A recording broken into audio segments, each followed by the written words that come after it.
driving into a war zone. They said she was too calm for someone. The dust cloud behind her black Humvee stretched like a scar across the desert highway, and inside the vehicle, Lieutenant Commander Sarah Reaper Vaughn sat with both hands steady on the wheel, her jaw set, her eyes fixed on the abandoned military outpost ahead. The radio crackled with static and broken voices. 3 SEALs were already dead. The enemy sniper, codenamed the Ghost, had turned Sector 7 into a killing field, and nobody could find him. Nobody except her. Before we continue, drop a comment below and tell us what city or country you're watching from.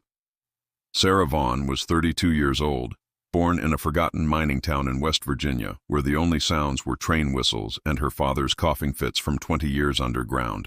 She learned to shoot tin cans off fence posts at age 7, not because anyone thought she'd become a soldier, but because her grandfather believed every person should know how to protect what mattered. When she was 16, her older brother enlisted in the Marines and came home in a flag-draped box. That day, Sarah stopped talking about college and started running every morning before dawn. 2 years later, she walked into a Navy recruitment office and told them she wanted to be a sniper. They laughed. She didn't. The training broke men twice her size. Hell Week left her with cracked ribs and a reputation. She never quit, never cried, never looked back. By the time she graduated from SEAL Sniper School, she'd earned a nickname that followed her like a shadow. Reaper. Not because she killed without mercy, but because she waited with inhuman patience, watching, calculating, breathing in rhythm with the wind.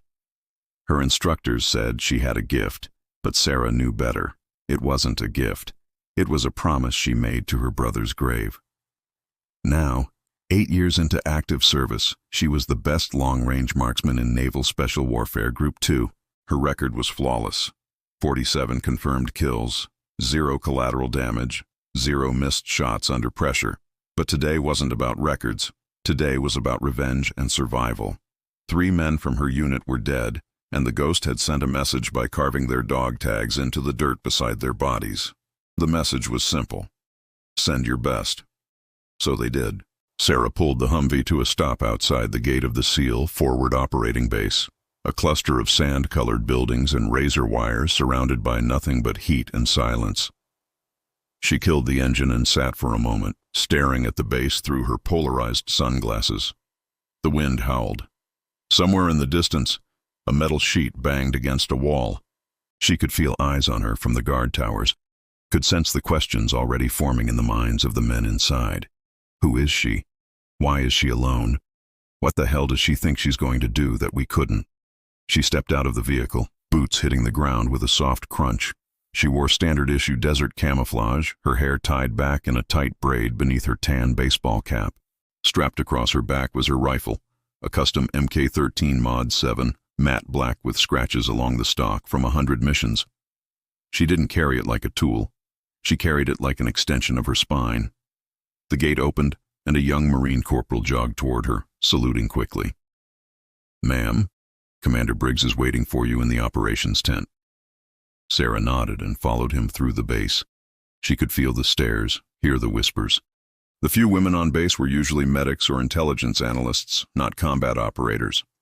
But Sarah didn't care about their opinions. She cared about finding the Ghost before he killed again. Inside the operations tent, a wall-sized map of Sector 7 dominated the space. Red X's marked where the bodies had been found. Commander Briggs stood with his back to her, arms crossed, shoulders tense. He was a barrel-chested man in his late 40s, gray stubble covering his jaw, eyes that had seen too many funerals. "Lieutenant Commander Vaughn," he said without turning around. "You made good time?" "I didn't stop for coffee, sir." Briggs turned to face her, and for a moment he just looked at her, sizing her up, searching for weakness, doubt, fear. He found none. "You know what you're walking into?" he asked. "Yes, sir. 3 KIA. Sniper operating from unknown position within the city. Long-range kills, high precision, no pattern." "That's the problem," Briggs said, stepping closer. "There is no pattern. He's not following doctrine. He shoots, relocates, shoots again from a completely different angle. My best tracker spent 6 hours trying to find shell casings. Nothing. It's like he's a damn phantom. Sarah's jaw tightened. He's not a phantom. He's just better than your tracker.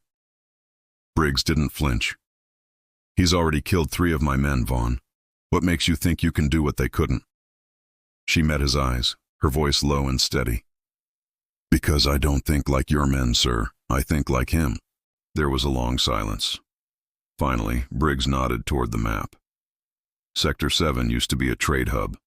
Population of about 2,000 before the evacuation. Now it's empty. Shops, apartments, a hospital, a school. Perfect sniper nest.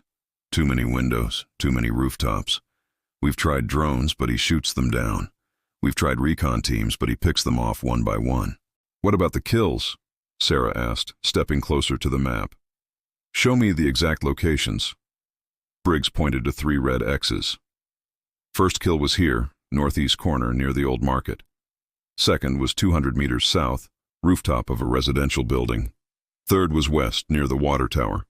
Sarah studied the map, her mind working like a puzzle clicking into place. He's moving in a spiral, not random.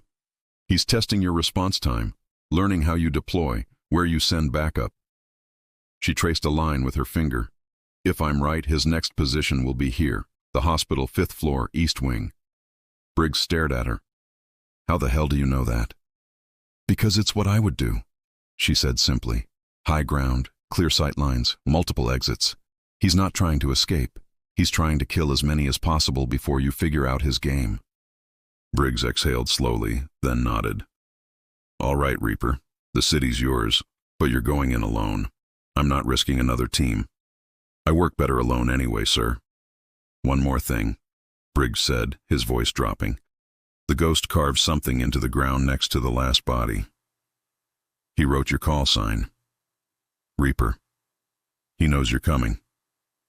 Sarah felt a cold spike run down her spine, but her expression didn't change. Good, then he'll be waiting in the right place.